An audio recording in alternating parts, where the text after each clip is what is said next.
Hi friends, పచ్చళ్ళ season కాబట్టి గోంగూర అరకిలో తీసుకొచ్చాను. చూడండి, మా ఇంట్లో ఎవరు తినకపోయినా అరకిలో పట్టుకుంటున్నాను. అది ఒలిసాను. చూడండి కాళ్ళు ఎన్ని వచ్చినాయో, అరకిలోకి అన్ని వచ్చినాయి. 150 గ్రాములు అయ్యే ఉంటాయి. ఇది కడిగి ఆరబెట్టుకుని ఒలుసుకున్నాను. ఇది ఇప్పుడు నూనెలో వేపుకుందాం. చూడండి, గోంగూర నూనెలో పెట్టుకున్నా. చూడండి, టేపుకోవాలి, ఇంకా ఏగాలి. సన్నసాగ మీద పెట్టుకుని ఉప్పు వేసుకుని వేపుకుంటే నూనె ఎక్కువ పట్టింది గోంగూరలో. చూసి వేసుకుంటా కలుపుకోవాలి. చూడండి, వాటర్ వచ్చింది వేడే కొందికి. ఈ నీరంతా ఇంకిపోయేదాకా వేపుకోండి. గోంగూర వేపుకుంటే సరిపోతుంది. చూడండి, వాటర్ అసలు ఏమీ లేదు. ఇప్పుడు తీసేసుకొని డబ్బాలో పెట్టుకోండి. ఇంకో వేపుకుంటున్నాం నూనె వేసుకొని.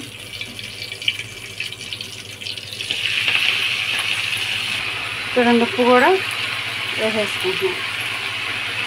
చూడండి, వాటర్ ఎంత వచ్చిందో అట్టానే తీసేయవద్దు. వాటర్ ఇంకేదాకా వేపుకోండి. వేపితే చూడండి ఈ కలర్ వచ్చింది గోంగూర.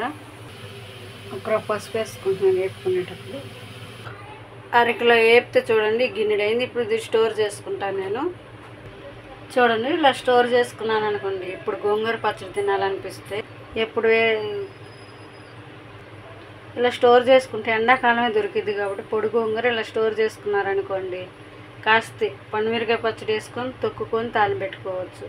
లేదు, పులిహోర గోంగూర చేసుకోవాలంటే 4 ఎండుమిరకాయలు వేపుకొని చింతపండు వేసుకొని నూరుకొని తాలింపు పెట్టుకోవచ్చు. మనకి ఎలా కావాలంటే అలా చేసుకోవచ్చు. దానికి ఒకలాగా దీనికి ఒకలాగా కూడా చేసుకోవచ్చు ఇలా స్టోర్ చేసుకుంటే. నేనైతే ఇలా ఎప్పుడు స్టోర్ చేసుకుంటానండి. మా ఇంట్లో ఎవరు తినరు కాబట్టి నాకు గోంగూర గుంటూరు గోంగూర అండి. గుంటూరు అన్న వాళ్ళకి గోంగూర ఇష్టం లేకుండా ఎంత ఉండదు. కొంతమందికి ఇష్టం ఉండదు, నాకు ఇష్టం. అందుకనే నేను ఎప్పుడు ఇలాగే చేసుకుంటాను. ఎప్పుడు కావాలంటే అట్లా చేసుకుంటా. పండుమిరకాయతో చేసుకుంటా, ఎండుమిరకాయతో చేసుకుంటా. ఇలా చేసుకునే వాళ్ళు ఇలా స్టోర్ చేసుకోండి, బాగుంటుంది. లైక్ చేయండి, షేర్ చేయండి, సబ్స్క్రైబ్ చేయండి.